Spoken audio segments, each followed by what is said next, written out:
l'opposition a été déboutée. Et évidemment, cela non seulement ne nous étonne pas, d'ailleurs, nous attendions la justification du rejet de nos requêtes et nous avons préparé pour la presse une documentation. Nous savions à quoi nous attendre.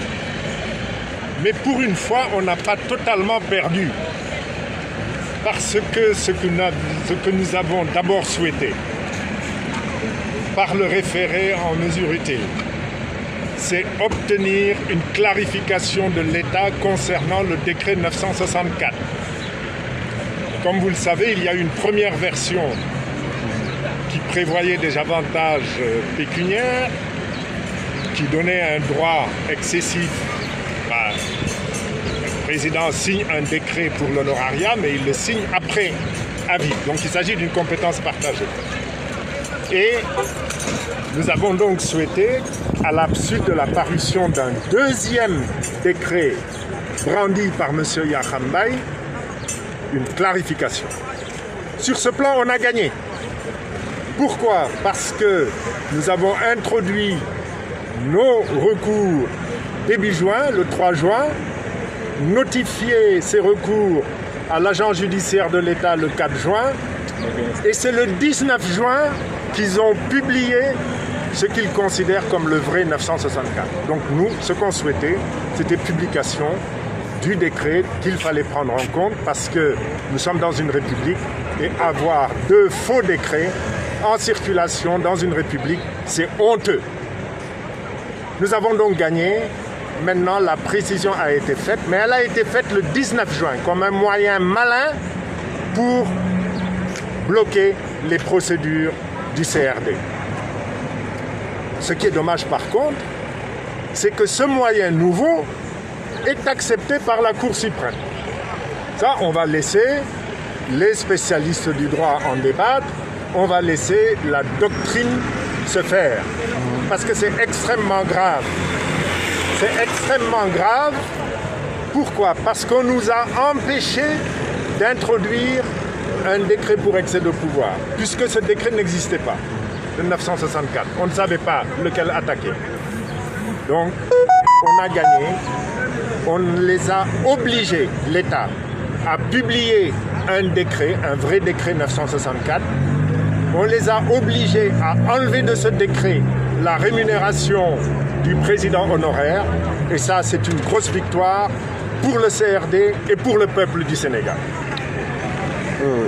Maintenant, il y avait aussi un référé suspension du 976. Ils ont considéré que ça n'avait pas d'objet parce qu'ils ont déjà publié le 964. Mais le 964 qu'ils ont publié, c'est un élément nouveau, un moyen nouveau. C'est incroyable. Enfin,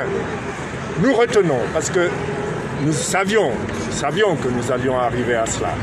Nous retenons cette victoire partielle dont je vous parle et nous retenons également l'apprentissage. Parce qu'une alternance se prépare et on sait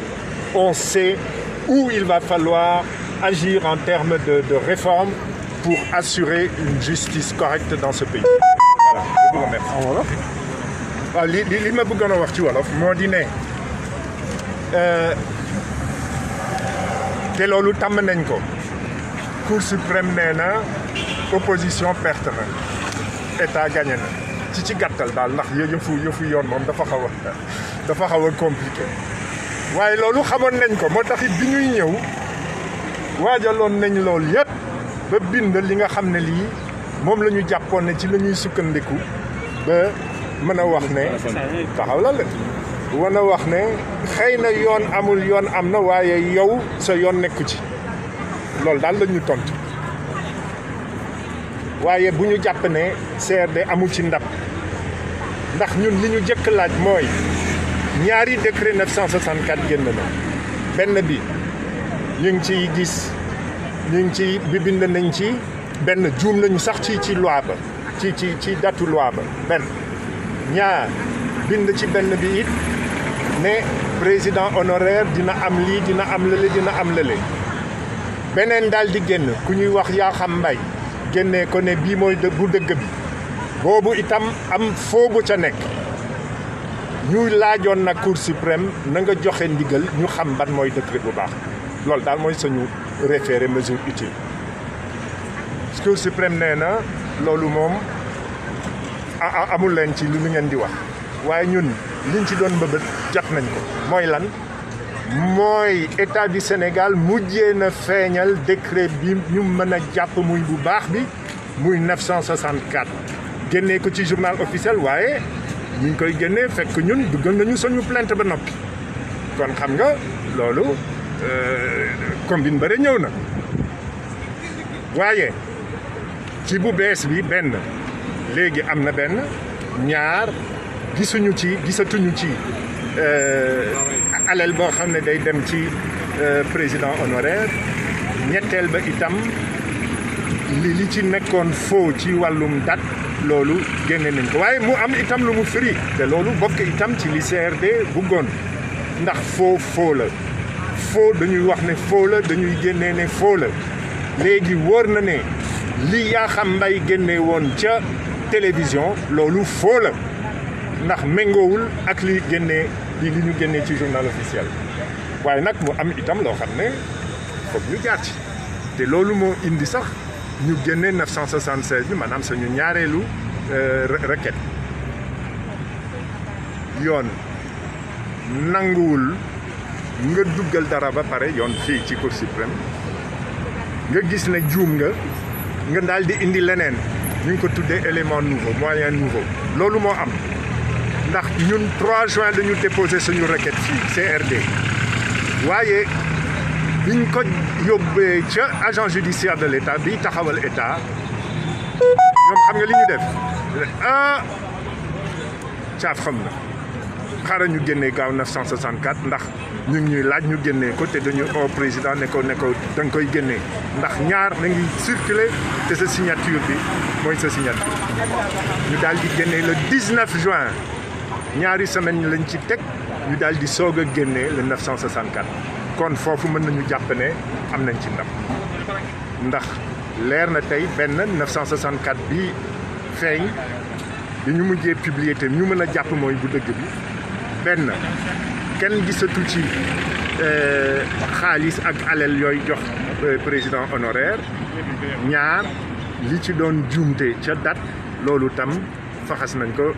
defaraat nañ ko kon loolu jàpp nañu suñu ndam te nag may yokk ne lii yëpp day bokk rek ci jàngat alternance ngi ñëw am na solo ñu xam fan la ñu nar a defaraat fan la ñu war a raxasaat te loolu yëpp ci jàngat bi la wasalaam. jërëjëf.